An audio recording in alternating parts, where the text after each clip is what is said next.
Le PIGE a décidé de mettre en valeur les Guadeloupéens qui s'investissent dans leur pays. Et pour cela, nous avons fait la rencontre d'un homme extraordinaire qui va se présenter et qui a créé quelque chose d'exceptionnel en Guadeloupe. Il s'appelle Luc Ruffin. Luc, bonjour. Bonjour. Luc, merci d'avoir accepté de nous recevoir chez toi, on pourrait dire au berceau de Moïse.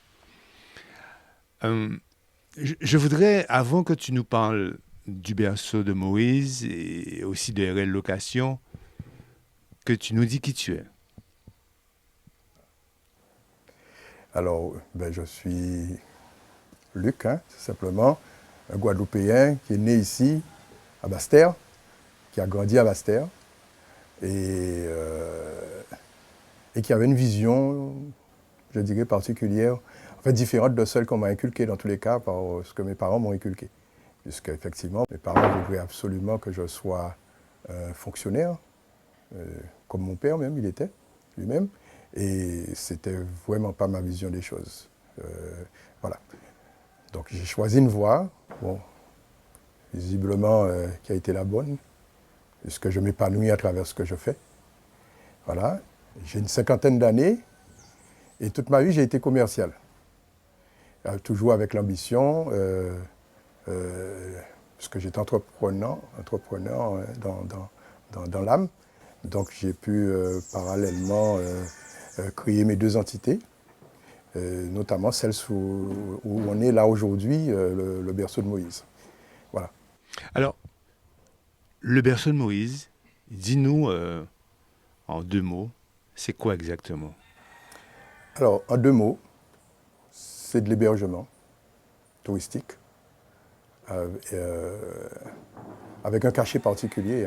Comme on dit, on m'a traité de fou à l'époque, de créer un tel domaine au Lamentin, dans un lieu dit non touristique, mais je suis un homme de challenge. Et puis je dis, le Lamentin, non touristique ou pas, reste la Guadeloupe. Et surtout que géographiquement, bien placé pour visiter la Guadeloupe, que ce soit aller en Grande Terre ou visiter les plages, que ce soit aller sous la Basse-Terre où se trouvent quasiment tous les sites à visiter d'ailleurs. Voilà, j'ai joué la carte.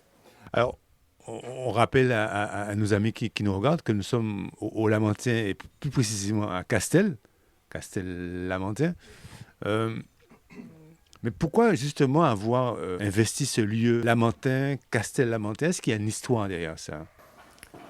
Alors, le lieu, c'est-à-dire que j'étais locataire déjà à Castel, il y a plus de 15 ans de ça.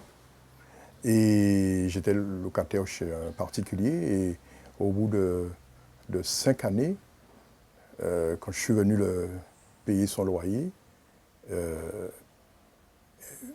qui m'a fait une grimace. Alors, je pensais que parce qu'il voulait augmenter son loyer, eh bien, il m'a dit non, parce que quelqu'un comme moi, je devrais être chez moi, pas locataire, je devrais être chez moi. Je lui ai dit oui, il m'a demandé ce que je pensais construire. Je lui ai dit oui, ce sont des choses que j'envisageais, mais pas dans l'immédiat. Alors, pourquoi? Bon, parce que mes parents avaient du foncier seulement à Trois-Rivières et ça ne m'intéressait pas trop. Mon père sous les habitants non plus, ça ne m'intéressait pas à l'époque. Donc, il m'a dit, est-ce que je voudrais? Je lui ai dit, oui, si je trouve du foncier, pourquoi pas. Et à ce moment-là, il m'a mis en relation avec un monsieur qui vendait du foncier, là, et que j'ai acheté pour faire à la base ma résidence principale. Voilà. Et de cette résidence principale, avec une surface de 2200 mètres carrés à l'époque, ça me faisait passer des week-ends ardu derrière la pelouse, puisque là, et puis j'ai commencé avec mon bas de villa à faire de l'hébergement touristique, et puis ça m'a plu, le contact avec des personnes venues d'ici et de là, puisque c'est un enrichissement dans les deux sens, et ça m'est venu à ce moment-là de faire une continuité, mais lui donner un cachet. Vraiment parce que souvent, j'entendais des gens qui se plaignaient de certains hébergements qui n'avaient pas vraiment de cuisine. Ou, voilà. Donc j'ai voulu vraiment faire des choses. Je me suis mis à la place de la personne pour qu'il soit plus à l'aise chez moi que chez lui. Voilà. Alors, c'est vrai que nous, au niveau du PIGE, nous avons été informés de ton existence par un de tes clients qui nous a dit qu'il a passé un séjour magnifique chez toi, que c'était exceptionnel et que ça valait le coup. Et c'est vrai que lorsque nous sommes venus ici, on est resté scotché positivement de voir cette réalisation, ce calme vraiment exceptionnel. Comment tu as pensé justement cette réalisation? Comment t'es venu justement ces idées? Explique-nous parce qu'en fait, on ressent ici vraiment une différence par rapport à d'autres hébergements. Je ne saurais prendre un stylo et expliquer du début jusqu'à aujourd'hui. Euh, Tout ce que j'ai fait, les logements, la piscine, la terrasse, enfin tout ce qui compose aujourd'hui le domaine du berceau dans toute sa continuité, je crois que c'était des inspirations qui me venaient au fur et à mesure.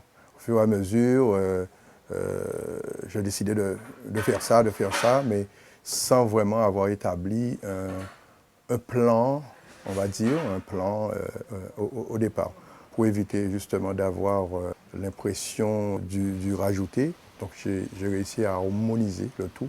Et les choses, je dirais vraiment, c'est spirituel. Ça me venait au fur et à mesure.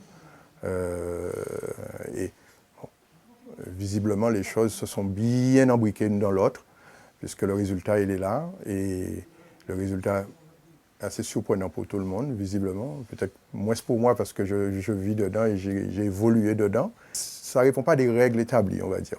Voilà. Alors, on retrouve chez toi aussi une architecture particulière. On retrouve aussi chez toi un aménagement particulier, différent, qui se rapproche du luxe. Ces choix, ils viennent de ta personnalité.